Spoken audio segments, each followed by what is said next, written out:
And next Kalavedika NTR film అవార్డ్స్లో best comedian award goes to Racha Ravi.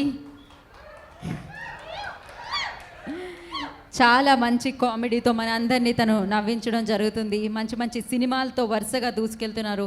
బలగం సినిమాకి గాను తనకి బెస్ట్ కమీడియన్ అవార్డ్ అందుకోవడం జరుగుతుంది. కంగ్రాచులేషన్స్ రచ్చా.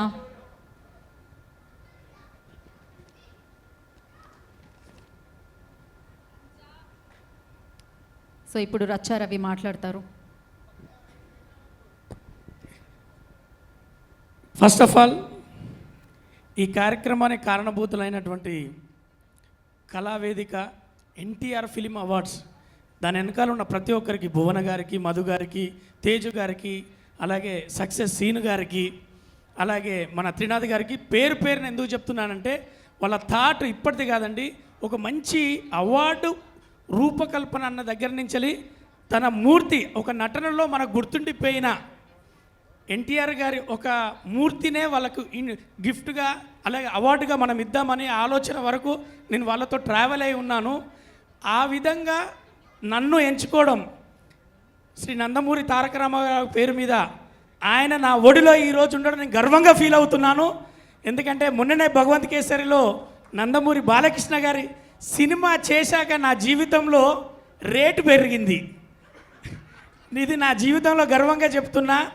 నా రేటు పెరిగిన సినిమా భగవంత్ కేసరి అయింది. నన్ను గుర్తించి ఒక 5 ఏళ్ళు మేము ఇప్పుడు బలగం చేసి 3.5 ఇయర్స్లో ప్రశంసలు వచ్చాయి. కానీ ఎక్కడన్నా నన్ను ఒక అవార్డు ఇవ్వాలని ఒక ఆర్టిస్టుకు ఖచ్చితంగా ఉంటుందండి. కానీ ఈ కళావేదికకు నేను రుణపడి ఉంటా. నందమూరి తారక రామారావు గారిని నా ఇంటికి పంపుతున్నందుకు నేను ఇంట్లో పెట్టి పూజించుకుంటాను. ఈ వేదిక మీద నుంచి నేను అందరికీ నేను మనస్ఫూర్తిగా తెలియజేస్తున్నాను. అలాగే నాతో పాటు అవార్డు తీసుకున్న ప్రతి ఒక్కరికి, ఇందులో తీసుకున్న ప్రతి ఒక్కరిని వాళ్ళు ఎంత బాగా స్కూట్నీ చేసి వాళ్ళు చూసి చేసుకున్నారో నేను చూశాను. Thank you very much sir. అలాగే మన అక్క మీ చేతుల మీదుగా, అలాగే మోహన్ అన్న ఇక్కడ మీ ఆ సమక్షంలో, మధు గారి సమక్షంలో, ప్రసన్న సార్ దగ్గర, దాము సార్ నా వెల్విషర్, నా ఫస్ట్ సినిమా నా వెల్విషర్ అయినటువంటి దాము సార్ గారి ఆ సమక్షంలో తీసుకోవడం నేను చాలా మర్చిపోలేనిది. Thank you. ఇంతకన్నా ఏం లేదు. నమ్మినా నమ్మకపోయినా ఒక్కటి మాత్రం చెప్తా, నేను ఎక్కువ మాట్లాడతాను, అది అందరికీ తెలుసు. కానీ ఎప్పుడు పాడుకుంటానో మా ఆవిడ కూడా తెలియదు. ఎందుకంటే అవకాశాల కోసం తిరిగి నేను ఎప్పుడు పడుకుంటానో కూడా తెలియకుండా నేను పెరుగుతున్న దాంట్లో. ఎందుకంటే 19 సంవత్సరాల నుంచి రామారావు గారు 3:30కే లేచిండట అని 3:30కే అలారం పెట్టుకొని 3 గంటలకే లేచి అది అలారం మోగిందో లేదో అని చెప్పి 3 గంటలకు అలారం అలవాటు చేసుకొని 19 సంవత్సరాల నుంచి ఒక 120 సినిమాల నా జర్నీలో నా తోడున్నది, నా వెనుక ఉన్నది శివుడు. నాకు టైం నేర్పిన ఆ రామారావు గారి టైం, అలాగే నన్ను నడిపిస్తున్న సూర్యుడు, ఇది ఎప్పటికీ మర్చిపోలేను. నాకు ఖచ్చితంగా రామారావు గారి టైంను పట్టుకొని నడుస్తున్నా. నా టైం బాగుండాలని మీరు అందరూ ఆశీర్వదించాలని మనస్ఫూర్తిగా కోరుకుంటూ ఎక్కువ మాట్లాడినా నేను మీ రచ్చరవి ఎప్పటికీ మీ గుండెలో. Love you all. Thank you Racha. Thank you so much. Congratulations. ఇలాంటి ఎన్నో అవార్డులు రివార్డులు పొందాలని మనస్ఫూర్తిగా కోరుకుంటున్నాం. Thank you. తీసిరు పంపిస్తారు, నీకు పర్లేదు, వస్తుంది. సో వాట్సాప్లో. Thank you. నా నెక్స్ట్ కళావేదిక ఎన్టీఆర్ ఫిలిం అవార్డ్స్లో best editor award goes to Chota K Prasad గారు.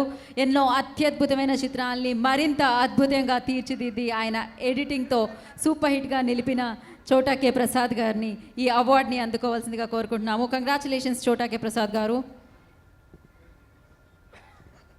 కళావేదిక ఎన్టీఆర్ ఫిలిం అవార్డ్స్లో బెస్ట్ ఎడిటర్ అవార్డ్ని అందుకుంటున్నారు చోటా కే ప్రసాద్ గారు.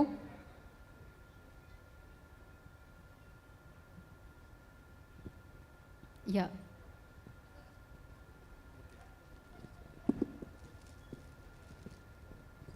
గుడ్ ఈవినింగ్ అండి అందరికీ. First of all thank you so much. ఈ పెద్ద అయిన బొమ్మ రూపంలో ఈ అవార్డుని నేను ఈ స్టేజ్ మీద కూడా చాలా హ్యాపీగా ఉందండి. And award is not a small thing, it's a matter of recognition.